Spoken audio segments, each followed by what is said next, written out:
and usually that you can use colored pencil and kind of do different tones. Whenever I draw a shadow here. The eyelid will cast a shadow in the light. So this part of the iris, obviously this is going to be solid black.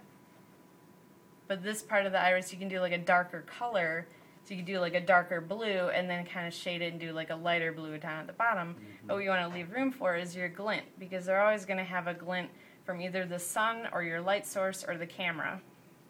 And there might be like several glints here, but you could just do them like that. Or you could fill them in if it's dark. And this is going to be your main focus of the artwork. So you want to just go all out on your dragon eye. It's going to look good. Now you can do a couple of things here too. You can make liquid here, like he's crying, you know, you can kind of add that in. A lot of animals have like crusties and stuff that come out of the eye. So if you look at the zoo and you kind of look up close at lizards and stuff, sometimes they'll have some like discharges and stuff. So you can add all that kind of stuff, especially if it's an older dragon. Okay, so let's see. So that's kind of like a human eye example. You can do like a kitty cat eye, which are much rounder. And then you can do, you know, this whole deal. Make like little veins and whatnot. If you look at your eye in the mirror, it probably looks a lot different than a lot of the pictures you look at. So you can do things like that. So you have like your baggy eyes, you got your eyebrow. And your brow, remember, is where the horns eventually will come out of. And you can look at pictures of anatomy of deer, like you've got a deer that's going to have antlers coming out like this. If you look at the top skull of a deer where those antlers are coming out, there's a huge area of bone here that's got to hold those antlers up. So if you're drawing a dragon, they've got all those huge horns and stuff, you're going to need a big skull piece here for the horn. Mm-hmm. So you want to have enough of a density of the skull there that's going to hold up all that kind of thing. And you can even make a snub nose instead of like a long sinuous nose.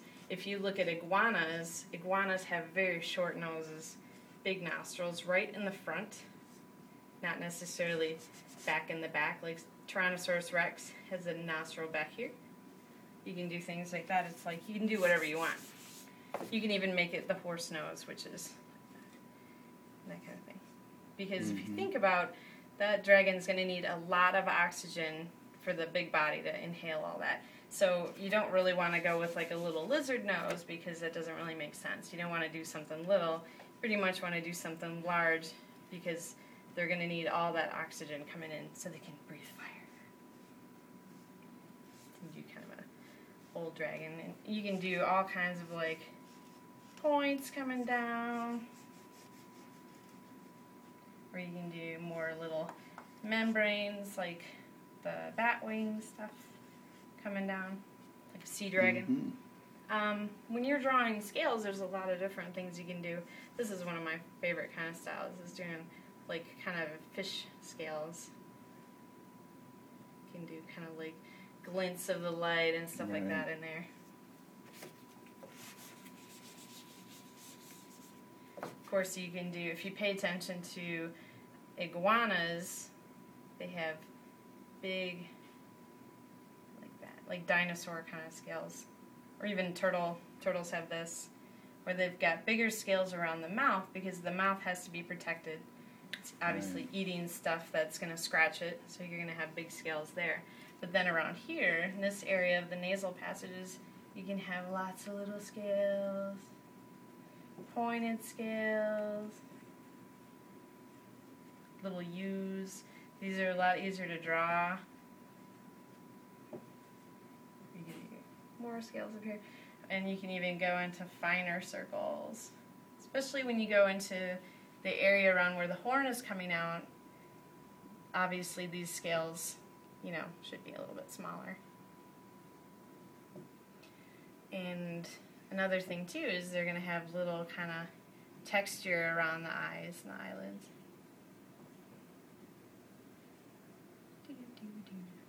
Kind of cool. Okay, so let's do some other ideas here. Say you're drawing the dragon's hand. I love human hands. I think human hands look really cool. So you can kind of do Your little fingers. There's obviously supposed to be a thumb here. You can make them as many fingers as you want. The human hands have knuckles here with tendons going up, and then you would regularly have that kind of a fingernail. So for a dragon, you can make the fingernail coming out like that. It's still going to have a nail bed where it grows from. Again, watch your anatomy so you can have the nail bed.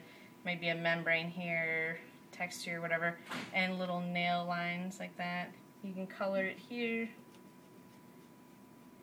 You might want to study some pictures up close of cat fingernails. That's one thing you can look at. Obviously, you've got when a cat extends its nail, there's a membrane here on the nail that protects it from the foot pad, and then it's going to come out a little bit from where the toe actually is. So this membrane right here is kind of important looking. So then this whole thing will retract and go in, that kind of thing.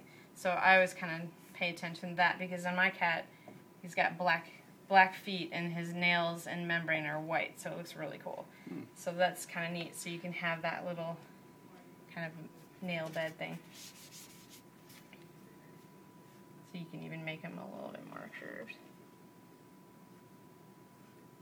You can pay attention to birds' claws too. Like vulture claws are really big like this with a big joint here. Can kind of go like this. Even the end of the finger can be larger than the main, can get a little bit more bulbous, because when you look at birds' talons, they have to grab and turn and curl in. So this part has to be really strong, or else this would break off. So you can do kind of like that. And again, you're going to do all your little scalies. I like to scribble a lot when I draw scales, because it's like, you get the idea. It's kind of like, it looks cool. And you can go back in here and be really careful with scales, and then where you're scribbled, it kind of fills it in. It's kind of a hand thing. Here's some tail ideas. When you draw a dragon tail, there's several things that you can do depending on what style of dragon it is. If it's a water dragon, you can look at anatomy of an electric eel, and they've got kind of a that. You can even go up here with that. So when it swims, it's going to have that kind of pushing force on the tail. If you're doing a flying dragon, you can pretty much do whatever you want. But if you think about it, when a dragon flies, he's probably going to need some kind of rudder. So a lot of people do this variety of tail for the flying dragon, because technically if he had any kind of bones in here, kind of like a flying squirrel, he can, adjust this and be like more aerodynamic and stuff. So you can do things like that. You can do the classical cutie pie tail, obviously a little, spade shape on there. When you do like a backbone of a dragon too, they have a lot of little scales and thorns and all this stuff coming up. And what you can pay attention here too is also the back of an iguana.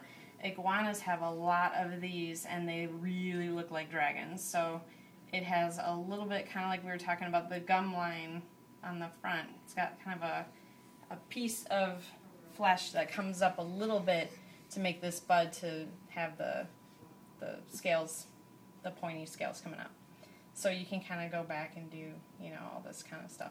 And if you look at iguanas, I mean, seriously, they have like tons of this. So it's really neat to check that out and do. I mean, you can do kind of like a stegosaurus thing too. Like stegosaurus had this number coming off the back.